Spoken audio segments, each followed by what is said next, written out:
نحمدہ و نصلی علی رسولہ الکریم اما بعد فاعوذ باللہ من الشیطان الرجیم بسم اللہ الرحمن الرحیم رب اشرح لی صدری ویسر لی امری واحلل عقدۃ من لسانی یفقہوا قولی۔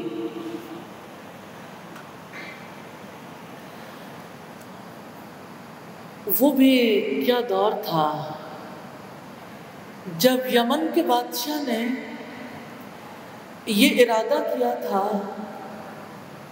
کہ اللہ تعالیٰ کے گھر کو کعبۃ اللہ کو گرا دیا جائے۔ حقیقت یہ ہے کہ ہاتھی والوں کا واقعہ اللہ تعالیٰ کی قدرت کی نشانیوں میں سے ایک عظیم نشانی ہے۔ وہ جس کا نام ابرہہ تھا، کتنی مدت گزر گئی، اس کو ہم اس کے نام سے بھی جانتے ہیں، کام سے بھی۔ کعبہ کو گرانے کے حوالے سے جب کبھی ابرہہ کا تذکرہ آتا ہے دلوں کو تکلیف میں مبتلا کر جاتا ہے، اور کتنے ہی لوگ ہیں جو ابرہہ کے اس سیاہ کام کی وجہ سے اس پر اللہ تعالیٰ کی رحمت سے مایوس ہونے کی اور اللہ تعالیٰ کی رحمت سے دور ہونے کی بد دعائیں کرتے رہتے ہیں۔ ابرہہ کے واقعے میں نبی صلی اللہ علیہ وسلم کی نبوت کی علامت ہے کہ آپ اسی دور میں اپنی ماں کے پیٹ میں تھے، یعنی جب ہاتھی والوں کا واقعہ پیش آیا آپ کی والدہ آپ کے حمل سے تھی۔ آپ اس واقعے کے 50 دن کے بعد 51ویں دن 51 ڈیز گزرے تھے جب آپ صلی اللہ علیہ وسلم پیدا ہوئے، یعنی آلموسٹ پونے 2 ماہ کے بعد 12 ربیع الاول وہ تاریخ تھی جب ہاتھی والوں کو گئے ہوئے 50 دن ہو چکے تھے۔ 50 دن کے بعد نبی صلی اللہ علیہ وسلم نے جنم لیا۔ اس واقعے کی ڈیٹیل ہم دیکھنا چاہیں، امام ابو حاتم نے اپنی کتاب السیرۃ النبویہ میں یہ واقعہ یوں بیان کیا ہے کہ ایک بادشاہ جسے ابرہہ کہا جاتا تھا، اس کا تعلق حبشہ سے تھا۔ اس نے یمن پر تسلط حاصل کر لیا تھا۔ ہمیشہ ہم جب تاریخ کی کتابوں میں پڑھتے ہیں، واقعات سنتے ہیں، آپ نے بھی اسلامک اسٹڈیز میں بھی اسے ضرور پڑھا ہوگا بچپن میں، تو ہمیشہ یہ پتہ چلتا ہے کہ اس کا تعلق یمن سے تھا۔ اصلاً وہ یمنی نہیں تھا، اصلاً اس کا تعلق حبشہ سے تھا، لیکن یمن پر اس نے تسلط حاصل کر لیا تھا۔ صنعاء میں اس نے ایک گرجا تعمیر کروایا تھا۔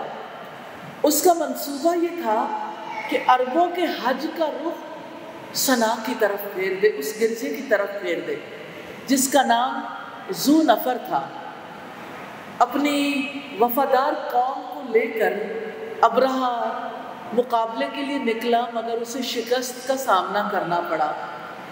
جب اسے گرفتار کر کے ابرہہ کے سامنے پیش کیا گیا تو ذو نفر نے یہ درخواست کی، علی جہاں مجھے قتل نہ کیجیے، مجھے زندہ رکھنا آپ کے لیے میرے قتل کرنے سے بہتر ہوگا۔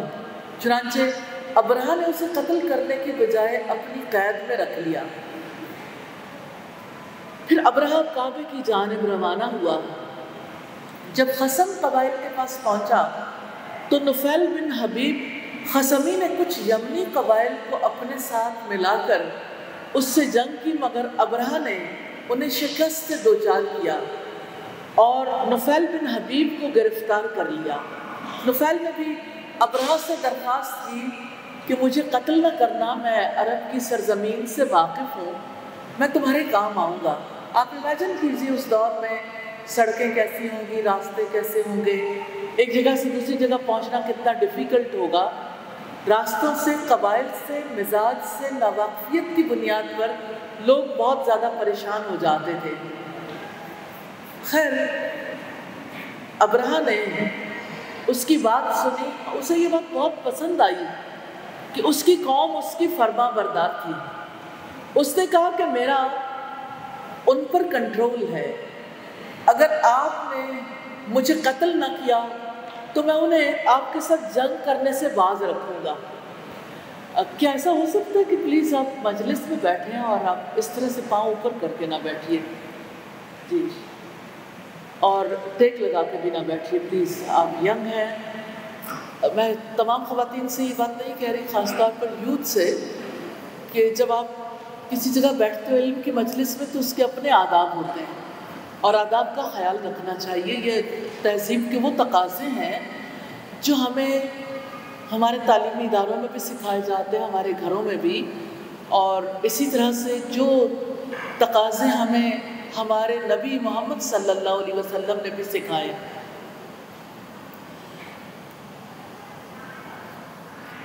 نفیل نے یہ کہا تھا کہ اگر آپ مجھے قتل نہیں کرو گے تو میں ان لوگوں کو آپ کے ساتھ جنگ کرنے سے باز رکھوں گا۔ اس پر ابرہہ نے اسے بھی زندہ چھوڑ دیا۔ اب آپ امیجن کر سکتے ہیں کہ ابرہہ کا مقابلہ ذو نفر کے ساتھ ہوا، ذو نفر قید میں آیا لیکن اس کو قتل نہیں کیا ابرہہ نے۔ نفیل کے ساتھ مقابلہ ہوا، نفیل کو بھی اس نے قتل نہیں کیا۔ اب یہ سارے لوگ اس کے کارندوں کے طور پر کام کرنے والے تھے۔ اس طرح نفیل اس کی رہنمائی کے لیے اس کے ساتھ روانہ ہو گیا۔ بنو ثقیف نے ابرہہ سے تعاون کا وعدہ کر لیا۔ جب ابرہہ طائف پہنچا تو مسعود بن معتب بنو ثقیف کے لوگوں کو ساتھ لے کر ان سے ملا اور کہا، اے بادشاہ، ہم تیرے غلام ہیں اور ہماری تجھ سے کوئی مخالفت نہیں ہے۔ تیری غرض تو مکہ سے ہے، ہم تیرے ساتھ ایک شخص کو بھیج دیتے ہیں جو تجھے مکہ تک پہنچائے گا۔ چنانچہ انہوں نے ابو رغال نامی اپنا ایک غلام اس کے ساتھ کر دیا، وہ انہیں لے کر چلا۔ جب مکہ کے قریب ایک مقام پر پہنچا تو وہاں ابو رغال فوت ہو گیا۔ یہ وہی ابو رغال ہے جس کی قبر کے پاس سے گزرتے ہوئے لوگ اس کی قبر کو پتھر مارتے تھے۔ میں نے یہ ساری سٹوری اس لیے سامنے رکھی ہے کہ یہ اتنا زیادہ عربوں پہ اثر انداز ہونے والا واقعہ تھا، ان کے دلوں میں، ان کے ذہنوں میں یہ راسخ ہو چکا تھا۔ اور آپ جانتے ہیں کہ تب عربوں کے یہاں کوئی کیلنڈر نہیں تھا، یعنی واقعات کو کسی نہ کسی یعنی کسی ایک واقعے کو بنیاد بنا کر تاریخ کا اندازہ لگایا جاتا تھا۔ جیسے محمد صلی اللہ علیہ وسلم کی تاریخ پیدائش کو ہم عام الفیل کے اعتبار سے دیکھتے ہیں، تو عام الفیل کو جب ہم کیلنڈر کے ساتھ میچ کرتے ہیں تو ہمیں ایگزیکٹ ڈیٹ بھی مل جاتی ہے۔ تو یہ واقعات اس اعتبار سے جاننے ضروری ہے کہ اللہ تعالیٰ نے کیسے اپنے نبی کی ولادت کو لوگوں کے ذہنوں میں راسخ کر دیا۔ میں پچھلے 2 واقعات اور بھی آپ کے سامنے دہرانا چاہتی ہوں۔ جیسے اسماعیل علیہ السلام کو اللہ تعالیٰ نے اپنے باپ کے ہاتھوں یعنی ابراہیم علیہ السلام کے ہاتھوں ذبح کروانے کے لیے خواب دکھایا تھا۔ پھر اللہ تعالیٰ نے انہیں ایک بڑی قربانی، بڑے مینڈے کے عوض یعنی اللہ تعالیٰ نے ان کی جان بچا لی۔ اور پھر آپ کے والد یعنی محمد صلی اللہ علیہ وسلم کے والد عبداللہ کو کے ساتھ بھی اسی طرح کا واقعہ پیش آیا کہ عبد المطلب نے یہ نظر مانی تھی کہ یا اللہ تو مجھے 10 بیٹے دے گا تو ایک میں تیرے لیے ذبح کر دوں گا۔ اب یہ ایک ایسا معاملہ تھا جس کو انہوں نے پورا بھی کرنا تھا، اور پھر جب عبد المطلب نے چاہا کہ میرے بیٹے کی جان بچ جائے تو کسی نے اسے سمجھایا کہ اس کے بدلے میں تم اونٹ نذرانے کے طور پر دے دو۔ تو پہلی بار 10 دیے، تو ان کے یعنی جو ان کے یہاں روایت تھی اس کے مطابق تیر جو ہے جب اٹھایا تو لا یعنی یہ قبول نہیں ہے، پھر 20 کر دیے، پھر 30، پھر 40، 50، 60، 70، 80، 90 کیے تب بھی نہیں مانے۔ پھر 100 اونٹوں کے عوض آپ صلی اللہ علیہ وسلم کے والد کو جو ہے وہ ذبح ہونے سے بچایا گیا۔ تو یہ 2 بڑے واقعات آپ کی زندگی کے حوالے سے آپ کے آبا کی تاریخ میں ہمیں ملتے ہیں۔ اسی طرح عام الفیل کا واقعہ یہ ایک بہت بڑا واقعہ تھا، اور پھر اسی طرح سے جیسے بیت اللہ کو ڈھا دینے کا ارادہ کیا، اور ابو الرغال کے حوالے سے ہم دیکھتے ہیں تو اس کی قبر سب لوگوں کے لیے لعنت کا ایک نشان تھی، اسی لیے جو کوئی اس کے پاس سے گزرتا تھا پتھر مار کے ہی گزرتا تھا۔ ابرہہ نے مغمس سے اسود بن مقصود کو اپنے ہراول دستے کا کمانڈر بنا کر مکہ میں بھیجا۔ اہل حرم اس کے پاس جمع ہو گئے۔ اس نے ارک والی جگہ سے عبد المطلب کے 200 اونٹ اپنے قبضے میں لے لیے۔ پھر ابرہہ نے حناطہ حمیری کو اہل مکہ کے پاس بھیجا اور کہا کہ شریف مکہ سے مل کر میرا پیغام پہنچا دو، میں جنگ کے لیے نہیں آیا، میں صرف اس گھر کو گرانے کے لیے آیا ہوں، یعنی بیت اللہ کو۔ چنانچہ حناطہ مکہ پہنچ کر عبد المطلب بن ہاشم سے ملا، یعنی نبی صلی اللہ علیہ وسلم کے دادا سے، اور کہا کہ مجھے بادشاہ نے آپ کی طرف بھیجا ہے کہ میں آپ پر واضح کر دوں کہ ہمارا بادشاہ آپ سے جنگ کرنے کے لیے نہیں آیا، صرف اس گھر بیت اللہ کو گرا کر واپس چلا جائے گا، لیکن اگر تم نے لڑائی کی تو وہ بھی تم سے لڑے گا۔ یوں عبد المطلب کو جب پیغام مل گیا تو انہوں نے جواب دیا کہ ہم بھی ابرہہ سے جنگ کا ارادہ نہیں رکھتے، اس لیے ہم اس کے اور بیت اللہ کے درمیان حائل نہیں ہوں گے۔ استطاعت بھی نہیں تھی، ارادہ بھی نہیں کیا گھر کی حفاظت کا۔ ہاں اس بات کا یقین تھا جس کا گھر ہے وہ اپنے گھر کی حفاظت کر لے گا، اس لیے عبد المطلب نے سوچا اور یہ پیغام دیا اگر اللہ تعالیٰ نے اس کی رسی دراز کر دی ہے تو ہم تو اس سے لڑنے کی طاقت نہیں رکھتے۔ حناطہ نے عبد المطلب سے کہا کہ پھر میرے ساتھ بادشاہ کے پاس چلو۔ چنانچہ عبد المطلب کے ساتھ فوجی کیمپ میں چلے گئے۔ ذو نفر، وہ جس کو ابرہہ نے جاں بخشی کی تھی، ذو نفر عبد المطلب کا دوست تھا، وہ اس کے پاس گیا اور کہا اے ذو نفر، جس مصیبت میں ہم مبتلا ہوئے ہیں کیا آپ اس سے نجات دلانے کے لیے ہماری مدد کر سکتے ہو؟ اس نے جواب دیا وہ شخص جو خود قیدی ہو، صبح و شام جسے موت کا دھڑکا لگا رہتا ہو، وہ کسی اور کی کیا مدد کرے گا؟ البتہ میں ہاتھیوں کے منتظم انیس کے پاس آپ کو بھیجتا ہوں اور اس سے کہتا ہوں جہاں تک ممکن ہو وہ بادشاہ سے آپ کے لیے مفاد حاصل کرے اور آپ کے مقام و مرتبہ کو اس کے سامنے بڑھا چڑھا کر پیش کرے۔ چنانچہ ذو نفر نے انیس کو بلوا لیا اور اس سے کہا کہ یہ عبد المطلب ہیں، قریش کے سردار ہیں، مکہ کی تجارت ان کے ہاتھ میں ہے، یہ بڑے مہمان نواز ہیں، پہاڑوں میں رہنے والے جنگلی جانور بھی ان سے مستفید ہوتے ہیں۔ جانتے ہیں اس کا مطلب کیا ہے کہ عبد المطلب اتنے مہمان نواز ہیں، انسانوں کو تو وہ کھلاتے ہیں لیکن جنگلی جانوروں کے لیے بھی یہ کھانے کا انتظام کرتے ہیں۔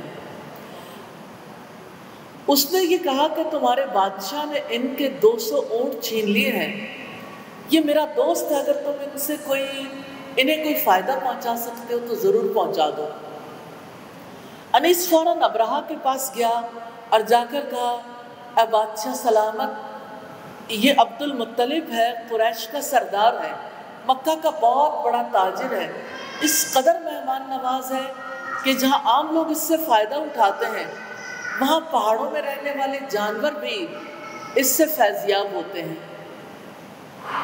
وہ شرف باریابی کا طالب ہے اور میں چاہتا ہوں کہ آپ اسے اجازت مرحمت فرما دیں۔ وہ خود آپ کے پاس چل کر آیا ہے، نہ آپ کا مخالف ہے، نہ اس نے آپ کو کوئی نقصان پہنچایا ہے۔ ابرہہ نے ملاقات کی اجازت دے دی۔ عبد المطلب رسول اللہ کے دادا بڑے قداور، باروب اور خوبصورت شخصیت کے مالک تھے۔ جب ابرہہ نے انہیں دیکھا تو ان کی پروقار شخصیت سے بہت متاثر ہوا، ان کی بڑی تعظیم و تکریم کی، جہاں اس نے یہ نامناسب سمجھا کہ انہیں تخت شاہی پر بٹھائے۔ وہاں اس بات کو بھی اچھا خیال نہیں کیا کہ وہ زمین پر بیٹھے، اس لیے وہ خود تخت شاہی سے اٹھا اور قالین پر آ کر بیٹھ گیا، عبد المطلب کو اپنے ساتھ بٹھا لیا۔ عبد المطلب نے بات کا آغاز کیا کہ بادشاہ سلامت، آپ نے میرے اموال کے ایک حصے پر قبضہ کر لیا ہے، میرا مال مجھے واپس لوٹا دیں۔ ابرہہ نے کہا کہ میں تمہیں دیکھ کر بڑا متاثر ہوا تھا، لیکن تمہارا مطالبہ سن کر میرے دل میں تمہاری کوئی قدر و منزلت نہیں ہے۔ عبد المطلب نے پوچھا بھلا وہ کیوں؟ ابرہہ نے کہا میں اس گھر کو منہدم کرنے کے لیے آیا ہوں جو آپ کے آباء و اجداد کے دین کی بنیاد ہے اور تمہارے دفاع اور قوت کا مرکز ہے، مگر تم نے اس کے بارے میں مجھ سے کوئی بات نہیں کی، تم نے تو صرف اپنے 200 اونٹوں کا معاملہ میرے سے طے کیا ہے، اسے مذاکرات کا مرکز بنایا ہے۔ عبد المطلب نے کہا اونٹوں کا مالک میں ہوں، اس لیے میں نے اونٹوں کی بات کی ہے، اور اس گھر کا ایک مالک ہے، وہ خود اس کی حفاظت کر لے گا، یعنی مجھے تو میرے اونٹوں سے کنسرن ہے، لیکن وہ گھر بے یار و مددگار نہیں ہے، جس کا وہ گھر ہے وہ ضرور اس کی حفاظت کرے گا۔ ابرہہ نے بڑی رعونت سے کہا وہ مجھ سے اس گھر کو بچا نہیں سکے گا، کیونکہ ابرہہ کے پاس بڑے ہاتھی تھے، بہت زیادہ قوت تھی، پاور تھی۔ اس نے ابرہہ نے عبد المطلب سے کہا تجھے جو کرنا ہے کر لے۔ عبد المطلب نے کہا تجھے جو کرنا ہے کر لے، اسے جو کرنا ہوگا وہ کر لے گا۔ ابرہہ نے حکم دیا تو عبد المطلب کے اونٹ واپس کر دیے گئے۔ عبد المطلب نے واپس آ کر قریش کو ساری صورتحال سے آگاہ کیا اور انہیں حکم دیا کہ وہ گھاٹیوں میں بکھر جائیں۔ ابرہہ نے جو کہ مغمس نامی مقام پر تھا، مکہ میں داخل ہونے کا عزم کرتے ہوئے لشکر کو تیار کیا، اپنے ہاتھی پر ضروری سامان رکھوا دیا۔ کیا آپ ایک لمحے کے لیے رک کے سوچ سکتے ہیں ہاتھی پر اس کا کیا سامان ہوگا؟ ایک ایسا شخص جو کسی علاقے میں جنگ کے لیے جا رہا ہے، نیچرلی اسے کھانے پینے کی بھی ضرورت ہوگی، اسے ہتھیاروں کی بھی ضرورت ہوگی۔ خیر اس نے اپنا سامان ہاتھی پر رکھوایا۔ جب ہاتھی کو حرکت دے کے چلانے لگے، ایک اور نشانی ہے، ہاتھی نے چلنے سے انکار کر دیا، زمین پر بیٹھنا چاہا، لشکریوں نے اس کے سر پر ہتھوڑے مارے، مگر ہاتھی نہیں ہلا، ٹس سے مس نہیں ہوا۔ جب انہوں نے ہاتھی کا رخ یمن کی طرف کیا تو وہ تیز بھاگنے لگا۔ اتنے میں اللہ تعالیٰ کی طرف سے، سمندر کی طرف سے چڑیوں جیسے پرندوں کے جھنڈ بھیج دیے، جس کو ابابیل کہتے ہیں۔ ہر پرندے کے پاس 3 کنکریاں تھیں، 2 ان کے پنجوں میں، ایک چونچ میں، یعنی ایک پنجے میں ایک، دوسرے میں ایک، اور ایک چونچ میں۔ کنکریوں کی جسامت چنے اور مسور کے دانوں کے برابر تھی۔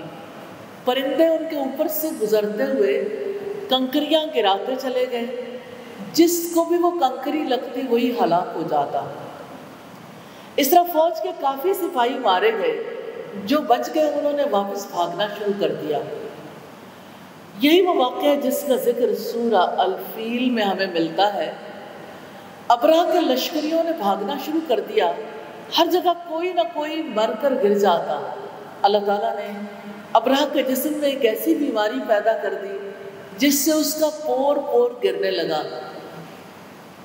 اپنے تصور میں لگ کے دیکھیے، اگر کسی کا کچھ دیر کے بعد یہ انگلی جھڑ گئی یا انگوٹھا جھڑا، کسی کا ناک جھڑ گیا، کسی کے ہونٹ جھڑ گئے، جسم کے مختلف حصے جھڑتے چلے جائیں، کیا کیفیت ہوگی اس انسان کی بھی جس نے بہت زیادہ تکبر کیا تھا۔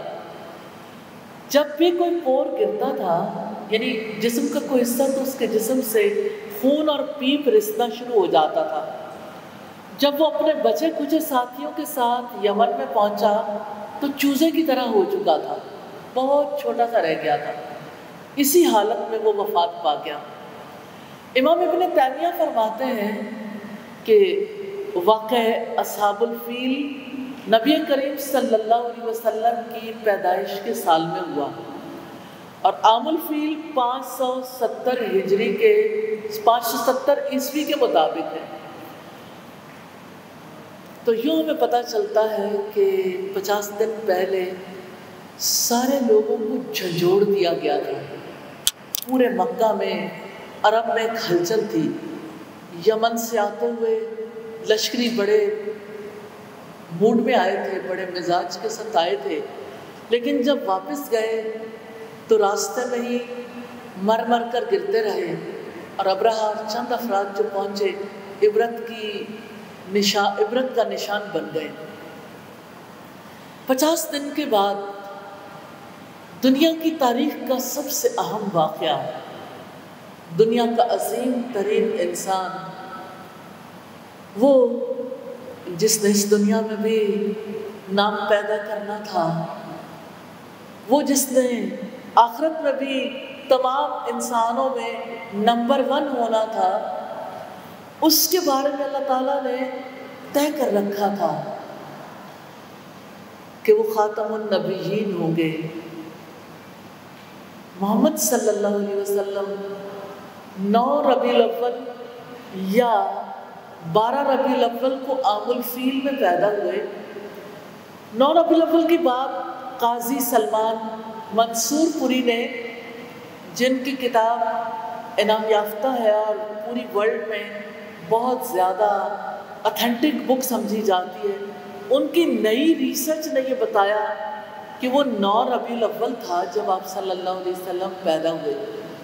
عام طور پر 12 ربیع الاول کی تاریخ پر سب کا اتفاق ہے کہ 12 ربیع الاول کو 570 عیسوی میں عام الفیل میں اللہ کے رسول صلی اللہ علیہ وسلم پیدا ہوئے۔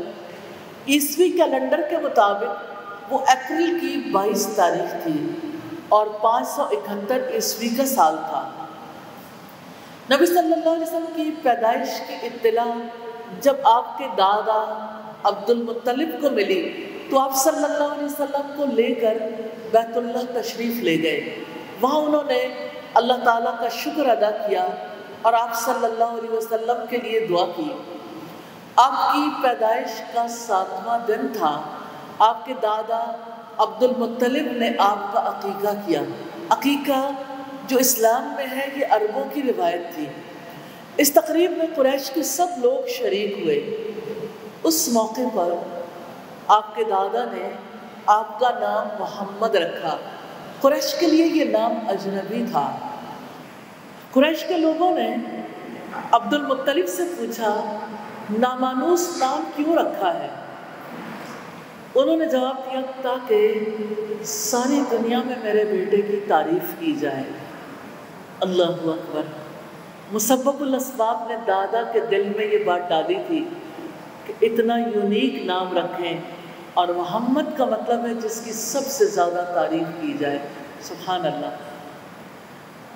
جب محمد صلی اللہ علیہ وسلم بچے تھے، ابھی پیدا ہوئے، سب سے پہلے آپ کو آپ کی والدہ نے دودھ پلایا۔ انہوں نے آپ کو متواتر 7 دن تک دودھ پلایا۔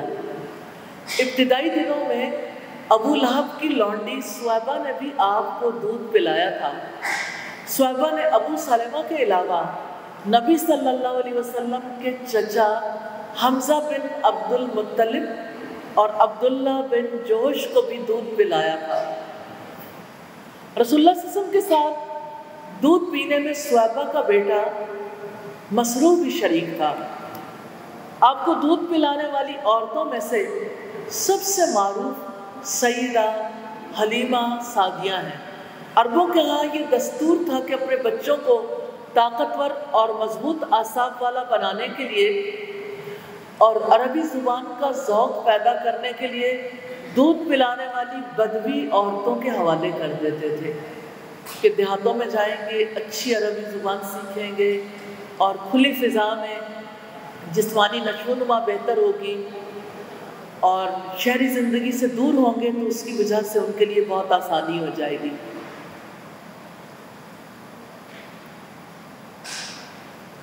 سیدنا عبداللہ بن جعفر بیان کرتے ہیں کہ جب رسول اللہ صلی اللہ علیہ وسلم کی ولادت باسعادت ہوئی تو بنو سعد بن بکر کی کچھ عورتیں جن میں حلیمہ بنت حارث بھی تھیں مکہ آئیں تاکہ عرب کے رواج کے مطابق شیرہر بچوں کو دودھ پلانے کے لیے حاصل کریں۔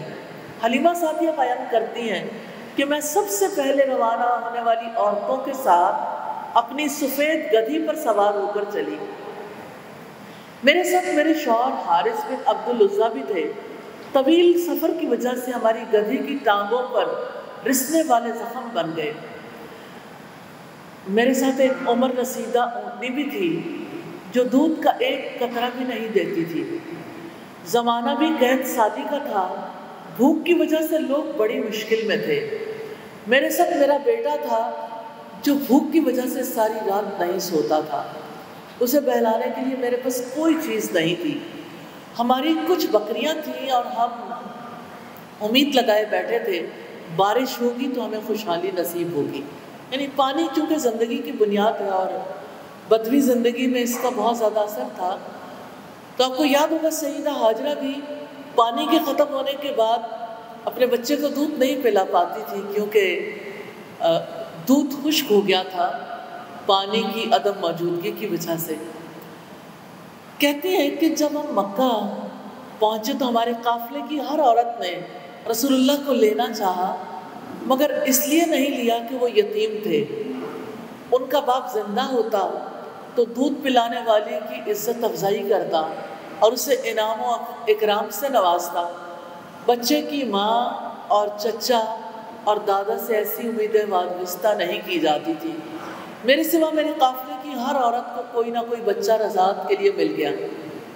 مجھے کوئی بچہ نہ ملا تو میں رسول اللہ کے گھر کی طرف واپس آئی اور آپ کو لے لیا۔ اللہ کی قسم میں نے صرف اس وجہ سے آپ کو لیا تھا کہ مجھے کوئی اور بچہ نہیں ملا تھا۔ میں نے اپنے شوہر سے کہا کہ میں بنو عبد المطلب کے اسی یتیم بچے کو لے لیتی ہوں، امید ہے کہ اللہ تعالیٰ اسے ہمارے لیے نفع مند بنائے گا۔ اس طرح ہم اپنی ہم سفر عورتوں کے ساتھ خالی ہاتھ واپس نہیں ہوں گی۔ سیدہ حلیمہ کہتی ہیں میرے شوہر نے کہا ٹھیک ہے، چنانچہ میں نے آپ کو لے لیا اور سفر میں جہاں ہم ٹھہرے ہوئے تھے انہیں لے کر آ گئی۔ اللہ کی قسم جو ہی میں وہاں پہنچی میری چھاتی دودھ سے بھر گئی۔ میں نے آپ کو دودھ پلایا اور آپ کے رضائی بھائی یعنی اپنے بیٹے کو بھی دودھ پلایا، دونوں خوب سیر ہو گئے۔ میرے شوہر اونٹنی کی جانب گئے تو دیکھا اس کے تھن بھی دودھ سے بھرے ہوئے تھے۔ انہوں نے اس کا دودھ دوہا، مجھے پلایا اور خود بھی پیا، ہم خوب سیر ہو گئے۔ میرے شوہر نے کہا حلیمہ تو نے کچھ محسوس کیا ہے؟ ایک تبدیلی ہے، ایک برکت ہے، یہ سب کیا ہے؟ اللہ کی قسم ہمیں تو بڑی بابرکت ہستی مل گئی ہے۔ اللہ تعالیٰ نے ہمیں وہ کچھ دے دیا ہے جس کی ہم نے تمنا بھی نہیں کی تھی۔ حلیمہ کہتی ہیں ہم نے شکم سیری کی حالت میں بڑی پرسکون رات گزاری۔ اس سے قبل بھوک سے بلبلاتے بچے کی وجہ سے ہم سو نہیں سکتے تھے، بچہ بھی سکون سے سویا اور بھرے ہوئے پیٹ کے ساتھ ہم نے بھی سکون سے رات گزاری۔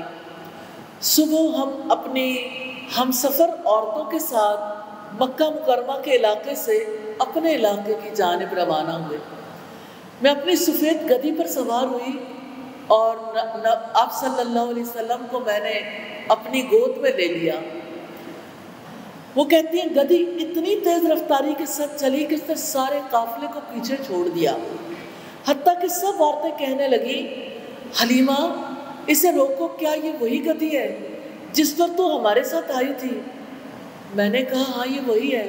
تو انہوں نے حیرت سے کہا وہ تو آتے ہوئے خاصی زخمی ہو گئی تھی، اب اسے کیا ہوا ہے؟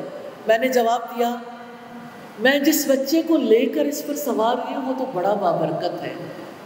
حلیمہ سعدیہ فرماتی ہیں ہمارا سفر جاری رہا، اللہ تعالیٰ ہمیں مزید بھلائیاں عطا کرتا رہا، بالآخر ہم اپنے علاقے میں پہنچ گئے۔ یہاں اسی طرح قحط سالی تھی، چرواہے صبح کو جاتے اور شام کو واپس آتے۔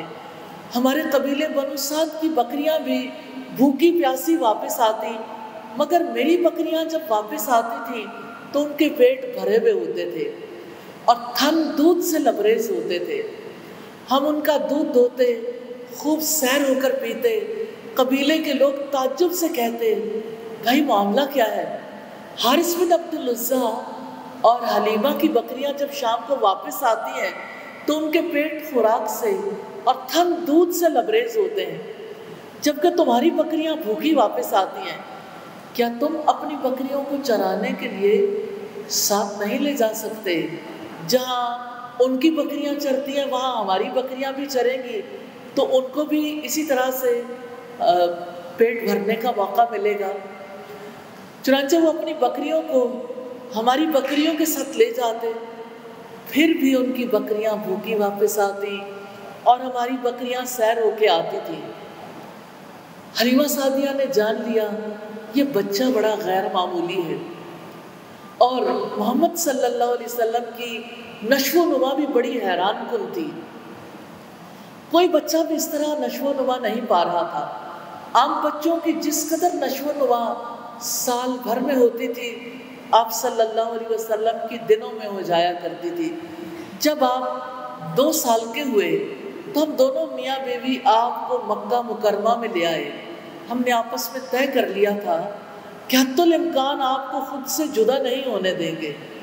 جب ہم آپ کی والدہ ماجدہ کے پاس پہنچے تو ان سے عرض کی اللہ تعالیٰ اس بات پر شاہد ہے کہ ہم نے اس بچے سے زیادہ بابرکت بچہ کبھی نہیں دیکھا. ہمیں ڈر ہے کہ مکہ کی آب و ہوا اسے نقصان پہنچائے گی. آپ اس کو فی الحال ہمارے پاس ہی رہنے دیں حتیٰ کہ مکہ کی فضا بیماریوں سے پاک ہو جائے. ہم اس بات پر اتنا اصرار کرتے رہے کہ انہوں نے ہمیں اجازت دے دی. یوں ہم دوبارہ محمد کو اپنے ساتھ لے آئے صلی اللہ علیہ وسلم. اور اگلا واقعہ بڑا عجیب ہے. کہتی ہیں کہ ابھی 3-4 ماہ گزرے تھے کہ ایک دن آپ اپنے دودھ شریک بھائی کے ساتھ گھر کے قریب ہی بھیڑ بکری کے بچوں سے کھیل کود کر رہے تھے. ظاہر ہے ننھا بچہ جو ہے وہ بھیڑ بکریوں کے ساتھ کھیلنا بھی چاہتا ہے، اور نیچرلی وہ ابھی ایسی عمر کو تو نہیں پہنچے تھے جہاں بکریاں چرا سکیں، لیکن اس کے باوجود بکریوں کے ساتھ ایک خاص تعلق کی خاطر پیدا ہو گیا تھا. ہوا یوں کہ آپ کا دودھ شریک بھائی دوڑتا ہوا اپنی ماں کے پاس آیا. کہنے لگا سفید لباس میں ملبوس 2 افراد نے میرے قریشی بھائی کو پکڑ لیا ہے. انہوں نے اسے پکڑ کر زمین پر لٹایا اور اس کا پیٹ چاک کر دیا. ہم دونوں میاں بیوی دوڑتے ہوئے محمد کے پاس گئے تو دیکھا کہ آپ کھڑے ہوئے ہیں، آپ کا رنگ فق ہے. ہمیں دیکھ کر محمد سسکیاں بھر کر رونے لگے. ہم نے لپٹ کر انہیں اپنی آغوش میں لے لیا اور کہا ہمارے ماں باپ آپ پر قربان ہوں. کیا بات ہے؟ آپ نے بتایا میرے پاس 2 آدمی آئے، انہوں نے مجھے لٹا کر میرا پیٹ چاک کیا اور پیٹ میں کچھ رکھ کر دوبارہ اسے پہلے کی طرح کر دیا. یہ سن کر ان کے رضائی باپ نے کہا اللہ کی قسم مجھے لگتا ہے میرا بیٹا کسی مصیبت کا شکار ہو گیا ہے، اسے جلد ہی اس کے گھر والوں تک پہنچا دو، اس سے قبل کہ ہمارے خدشات حقیقت بن کر اسے اپنی لپیٹ میں لے لیں. اسے اس کے گھر والوں کے سپرد کر دو. چنانچہ ہم آپ کو لے کر آپ کی والدہ کے پاس چلے آئے. جب سیدہ آمنہ نے ہمیں دیکھا تو بڑے تعجب سے کہنے لگی کیا بات ہے، ہمارے کہے بغیر ہی محمد کو لے کر واپس آ گئے ہو؟ حالانکہ آپ تو اسے رکھنے کے شدید خواہش مند تھے. ہم نے کہا کوئی بات نہیں، اللہ کی توفیق سے مدت رضاعت مکمل ہو گئی ہے، ہمیں اپنی چاہت کے مطابق خوشیاں اور مسرتیں حاصل ہو گئی ہیں. ہم نے اس بات کو ترجیح دی کہ آپ کی خواہش کے مطابق اس بچے کو آپ کی آغوش میں دے دیں. اس پر آپ کی والدہ نے کہا مجھے لگتا ہے آپ کے ساتھ کوئی خاص سانحہ رونما ہوا ہے، بتاؤ کیا بات ہے. جب انہوں نے بہت اصرار کیا تو ہمیں وہ واقعہ سنانا پڑا. اسے سن کر ان لوگوں نے کہا جو آپ لوگوں نے سمجھا ہے ایسا ہرگز نہیں ہوگا. اللہ کی قسم اللہ تعالیٰ اسے کبھی ضائع نہیں ہونے دے گا۔ یہ ماں کا یقین ہے۔ میرے بیٹے کی تو بہت بلند شان ہوگی۔ پھر انہوں نے کہا کیا میں آپ کو اس کے بارے میں اہم بات نہ بتاؤں؟ اس بچے کا حمل بہت خفیہ اور نہایت آسان تھا۔ حالت حمل میں نے خواب دیکھا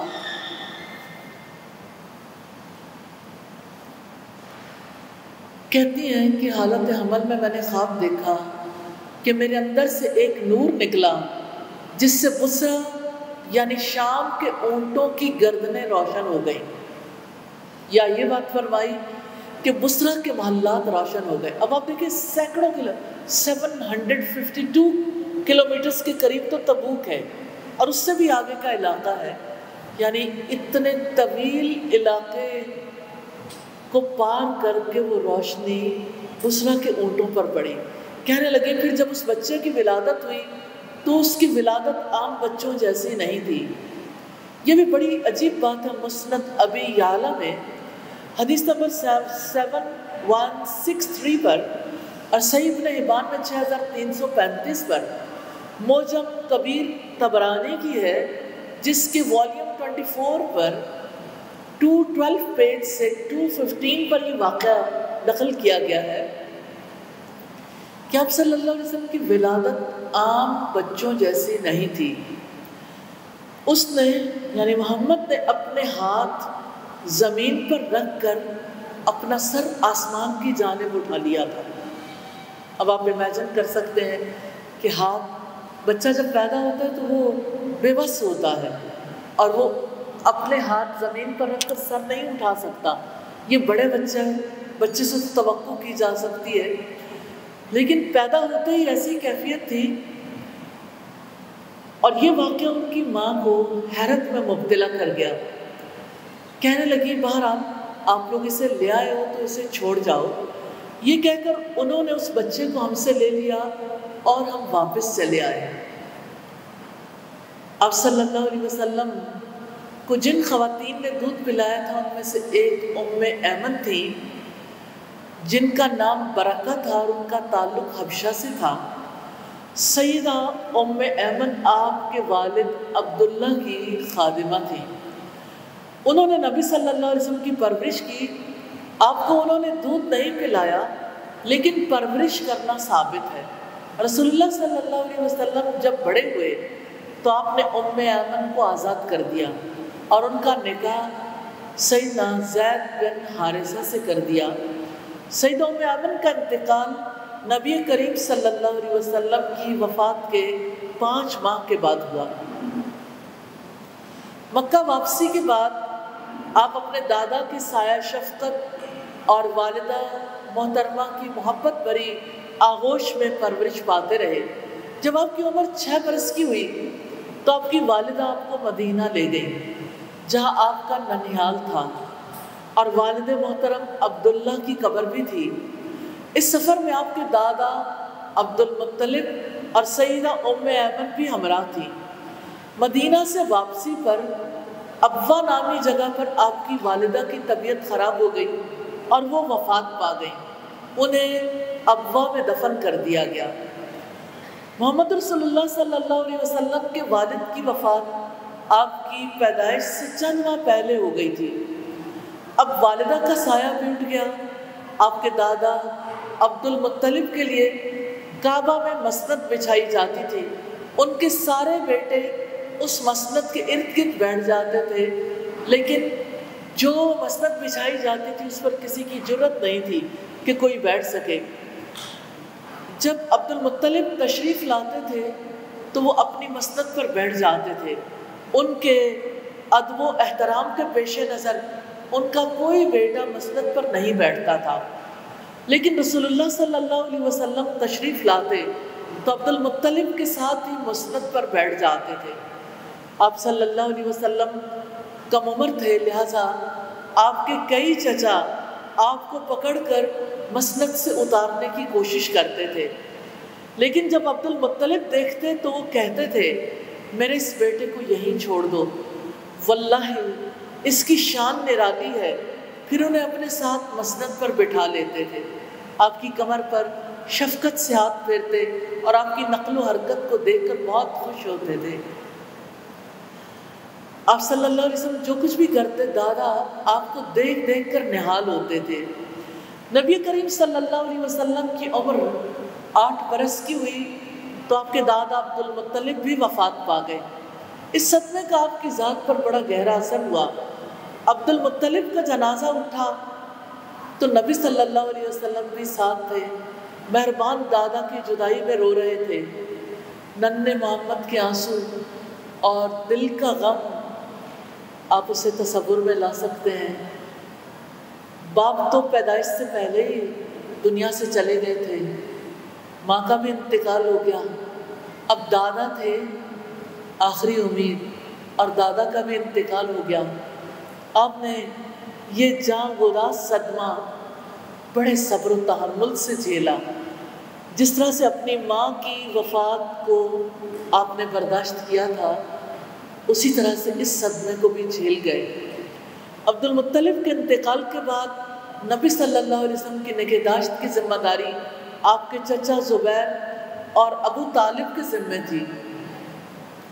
عجیب بات ہے، آپ جس کی کفالت میں گئے، پہلا، دوسرا، تیسرا رشتہ، یعنی والد پہلے ہی جا چکے تھے، پھر ماں گئی، دادا گئے، اب چچا کی کفالت میں گئے ہیں۔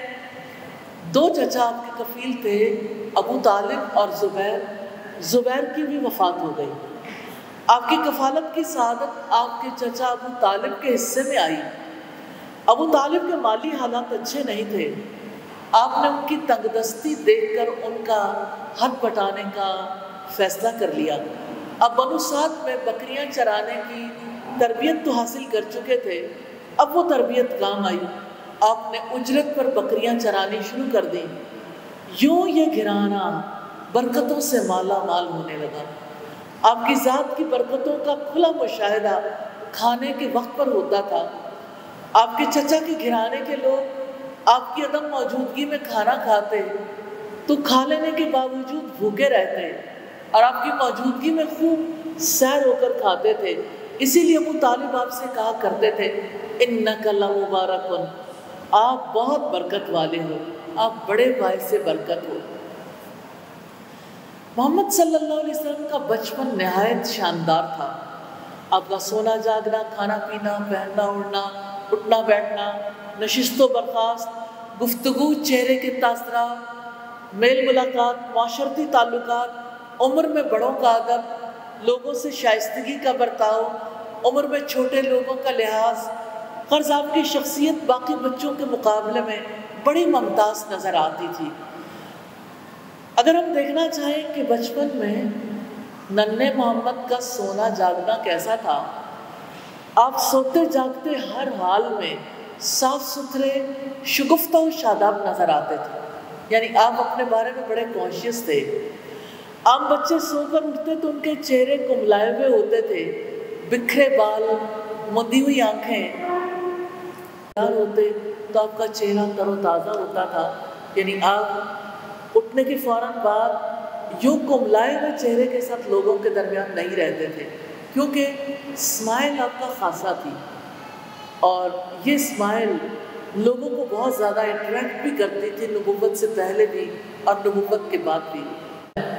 آپ کی شخصیت کا وقار جوان عمری میں ہی نمایاں ہو گیا تھا۔ آپ کا بچپن بھی باوقار تھا، آپ کے ہر طرز عمل میں وقار اور تحمل جھلکتا تھا۔ ابو طالب جب صبح کے وقت بچوں کو ناشتہ دیتے تو وہ چھینا جھپٹی کیا کرتے تھے، آپ کبھی اس چھینا جھپٹی میں شریک نہیں ہوتے تھے۔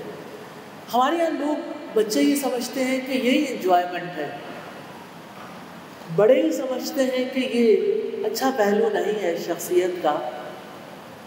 تو ابو طالب کے سارے بچے چھینا جھپٹی کرتے تھے، رسول اللہ صلی اللہ علیہ وسلم کبھی دوسرے بچوں کی طرح اس چھینا جھپٹی میں شریک نہیں ہوتے تھے۔ نبی صلی اللہ علیہ وسلم نے ابتدا سے ہی شاندار شخصیت پائی تھی۔ بچپن میں آپ کو دیکھنے والے پکار اٹھتے تھے، اس لڑکے کا مستقبل عظیم ہے۔ آپ صلی اللہ علیہ وسلم نے جب عمر عزیز کے اگلے برسوں میں قدم رکھا تو شخصی روم کا سیدنا علی کے الفاظ میں یہ حال تھا کہ جو آپ کو پہلی مرتبہ دیکھتا مروب ہو جاتا، جو ساتھ بیٹھتا تھا وہ آپ سے محبت کرنے لگ جاتا تھا۔ قریش اپنے بچوں کے معاملے میں ان کے مستقبل کے بارے میں قیافہ شناس سے مدد لیتے تھے۔ ایک قیافہ شناس مکہ میں آیا، ابو طالب محمد صلی اللہ علیہ وسلم کو ان کے پاس لے گئے۔ اس نے دیکھتے ہی کہا واللہ اس کی شان بہت بلند ہوگی۔ محمد صلی اللہ علیہ وسلم نیکی، احساس ذمہ داری، محنت، شرافت، ذہانت، شجاعت اور حسن کردار میں بہت نمایاں تھے۔ انہی خوبیوں کی وجہ سے آپ کے چچا آپ سے بہت محبت رکھتے تھے۔ اب یہ شخصیت کے حوالے سے ایک خاص واقعہ آپ کے سامنے رکھنا چاہتی ہوں۔ مکہ والے آپ کو پہچانتے تھے، آپ کے اہل خاندان آپ کی قدر کرتے تھے، کیونکہ جب کبھی ننھے محمد کے ہاتھ دعا کے لیے اٹھتے تو شہر و بیاباں جل تھل ہو جایا کرتے تھے۔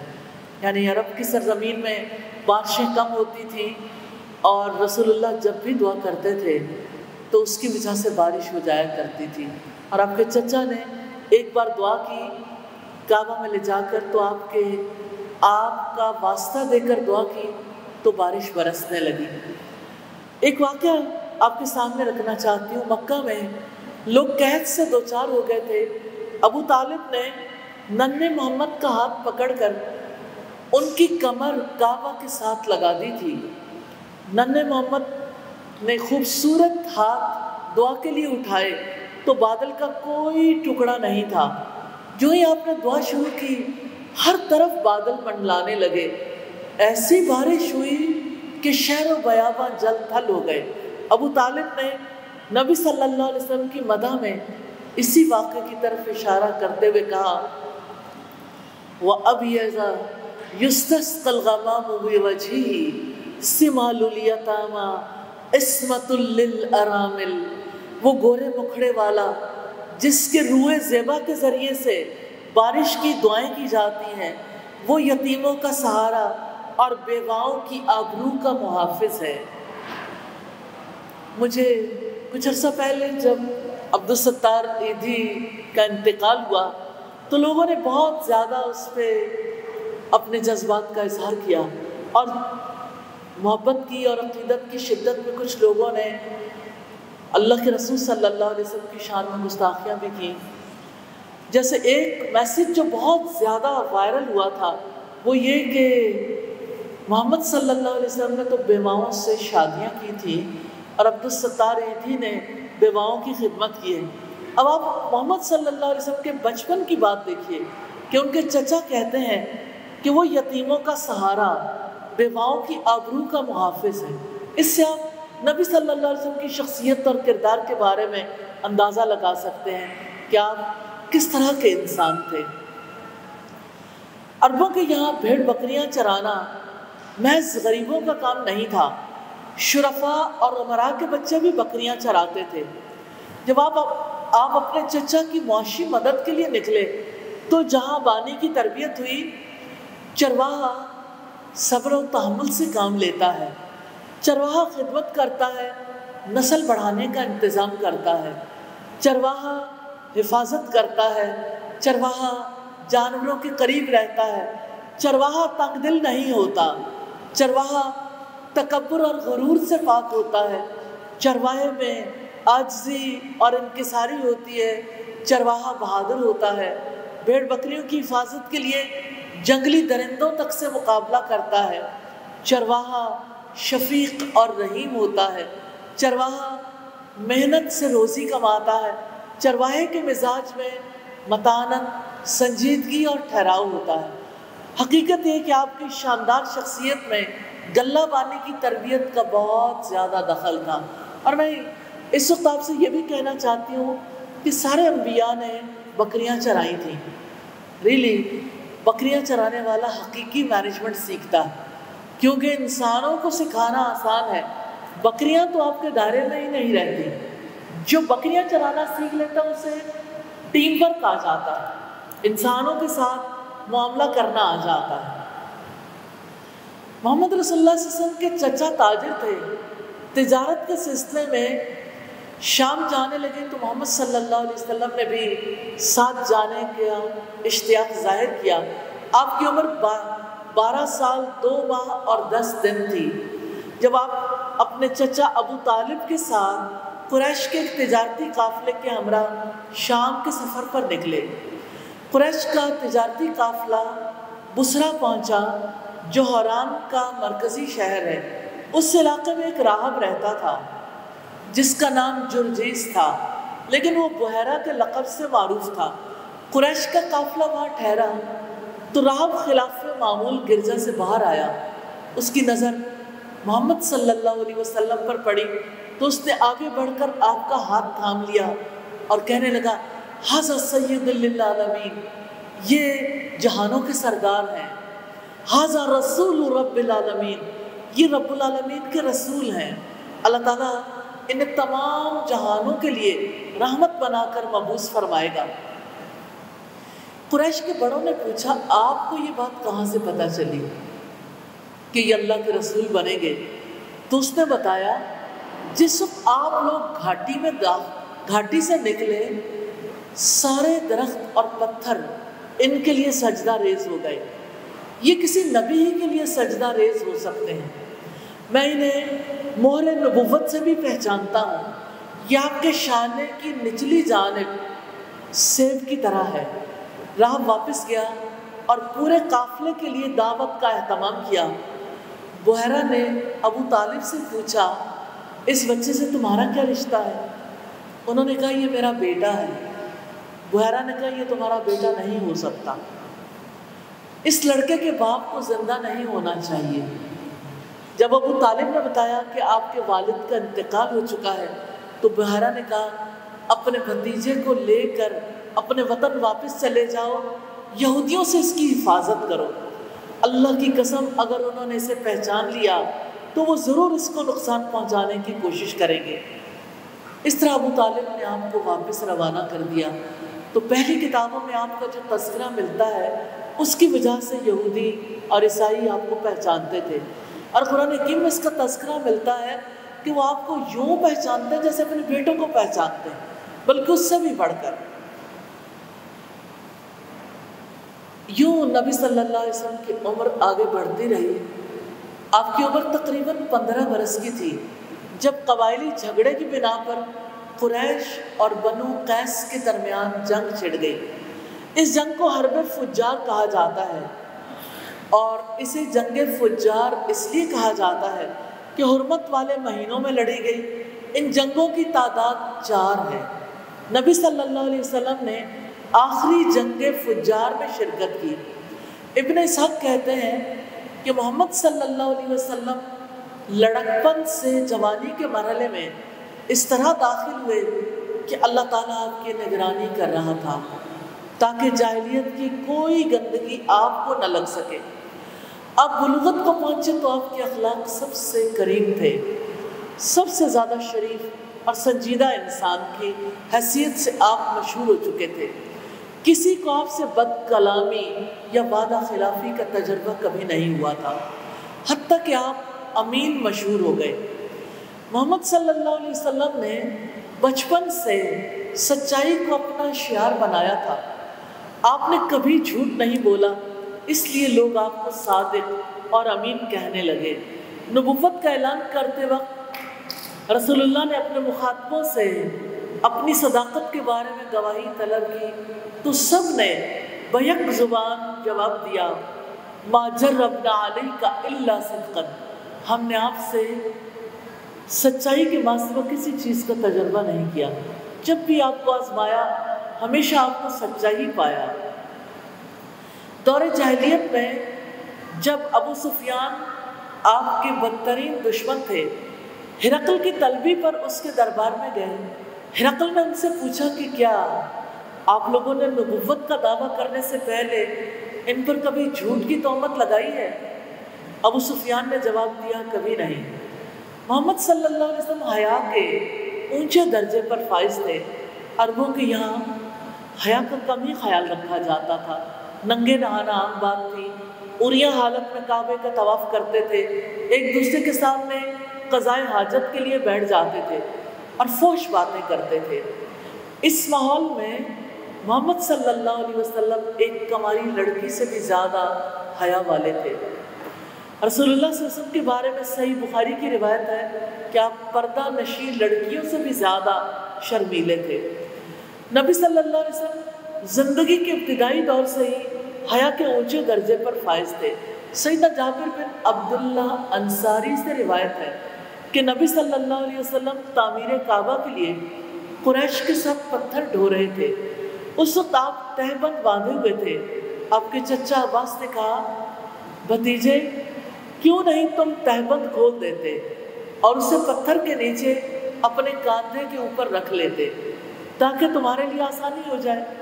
جابر نے کہا آپ صلی اللہ علیہ وسلم نے تہبند کھول لیا اور کاندھے پر رکھ لیا، اس وقت آپ پر غشی طاری ہو گئی اور آپ گر پڑے۔ اس کے بعد آپ کبھی ننگے نہیں دیکھے گئے۔ نبی صلی اللہ علیہ وسلم اپنے بچپن میں اور لڑکپن میں بھی بت پرستی سے شدید نفرت کرتے تھے۔ بحیرہ راہب نے جب آپ سے باتیں کی تو دوران گفتگو اس نے قریش کے طریقوں کے مطابق لات اور عزیٰ کی قسم کھائی تو آپ نے فوراً ٹوک دیا اور فرمایا، لات اور عزیٰ کا حلف دے کر مجھ سے کچھ نہ پوچھیں، اللہ کی قسم مجھے ان بتوں سے جس قدر شدید بغض ہے، نفرت ہے، اتنی نفرت کسی اور چیز سے نہیں۔ عرب شراب کے بغیر زندگی گزارنے کا تصور نہیں کر سکتے تھے۔ ان کی شاعری کا کثیر حصہ بھی شراب کے بارے میں تھا۔ نبی صلی اللہ علیہ وسلم اپنی جوانی میں بھی کبھی شراب کے قریب نہیں پھٹ گئے۔ سیدنا علی سے روایت ہے نبی کریم صلی اللہ علیہ وسلم سے پوچھا گیا کہ آپ نے کبھی بت پرستی کی ہے؟ آپ نے فرمایا نہیں۔ پھر پوچھا گیا کہ آپ نے کبھی شراب پی ہے؟ آپ نے فرمایا نہیں، بلکہ میں تو ہمیشہ سے جانتا تھا جس چیز پر یہ لوگ عمل پیرا ہے وہ کفر ہے۔ حالانکہ اس وقت مجھے کتاب اور ایمان کے بارے میں کوئی علم نہیں تھا۔ عربوں کے یہاں قصہ گوئی کی مجالس سجائی جاتی تھی۔ شادی بیاہ کے موقع پر گانے بجانے کی محفلیں بھی سجائی جاتی تھی۔ نبی صلی اللہ علیہ وسلم کی اللہ تعالیٰ نے حفاظت فرمائی۔ آپ زمانہ جاہلیت کی برائی کی طرف کبھی راغب نہیں ہوئے، یہاں تک کہ اللہ تعالیٰ نے آپ کو نبوت سے سرفراز فرمایا۔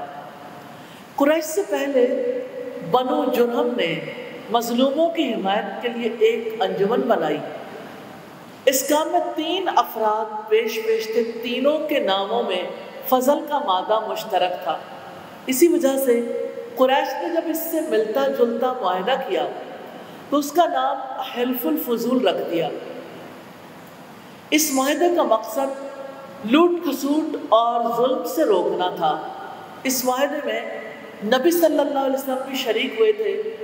آپ اس معاہدے کو خوشی سے یاد کر کے فرماتے تھے، میں عبداللہ ابن جدعان کے گھر ایک معاہدے میں شریک ہوا، اگر اب دور اسلام میں مجھے اس بنا پر پکارا جائے تو میں لبیک کہوں گا۔ اس معاہدے کے تحت سبھی نے حلف اٹھایا تھا کہ جس کا کوئی حق کسی کے پاس ہوگا حقدار کو لوٹا دیا جائے گا اور کوئی ظالم کسی مظلوم پر غالب نہیں آئے گا۔ یہ معاہدہ ابتدائی بانیوں تک جاری رہا، بعد میں صرف نام رہ گیا۔ زبیر بن عبد المطلب نے اپنے اشعار میں اس معاہدے کا ذکر کیا ہے، ان الفضول تخالفوا وتعاقدوا اللہ یقم ببطن مکہ ظالموا۔ فضل نامی افراد نے باہمی معاہدہ کیا اور عہد باندھا کہ مکہ میں کوئی ظالم رہنے نہ پائے۔ انہوں نے اس بات پر باہم عہد باندھا اور اقرار کیا، پس مکہ میں پڑوسی اور ضرورت سے آنے والا سب محفوظ ہیں۔ ابن ہشام نے بھی بعض واقعات نقل کیے ہیں جن سے پتہ چلتا ہے کہ حلف الفضول کا اثر عربوں میں باقی تھا۔